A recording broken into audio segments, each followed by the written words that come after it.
আজকে যখন শুনতে হয় যে বিজেপি থেকে নাকি কোটি কোটি টাকা পেয়েছেন, আমি সত্যি জানতে চাই এই টাকাটা নিয়ে আমরা কি করব বলুন তো? দেবনাথ, শেখর রঞ্জন দেবনাথ কি করবেন?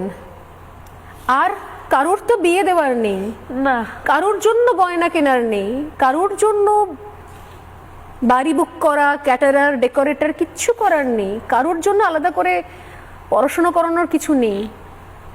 সত্যি কি টাকার জন্য আপনারা সিদ্ধান্ত নিয়েছিলেন নির্বাচনে লড়ার? এই উত্তরগুলো দেবেন আজকে। টাকা মন্ত্রী নিয়ে যেদিন বলেছিলেন একটা মঞ্চ থেকে 10 লক্ষ টাকা তো আমি দিতেই পারি, সেদিন আমাকে মিডিয়া যখন বলেছিল আমি বলেছিলাম 10 লক্ষ নয়, আমি ওনাকে 20 লক্ষ টাকা দেব, এবং আমার মেয়ের বিয়ের জন্য কয়েকটা গয়না আমার কাছে বানানো আছে, সেগুলোও আমি দিয়ে দেব, উনি আমার মেয়েটাকে ফিরিয়ে দিন। এবং কোর্টে যেদিন সঞ্জয় রায়ের বিচার হলো, ওকে আজীবন কারাদণ্ড দেওয়া হলো, সেদিন বিচারক 17 লক্ষ টাকা ধার্য করেছিলেন আমার মেয়ের যে ক্ষতি হয়েছে তার জন্য।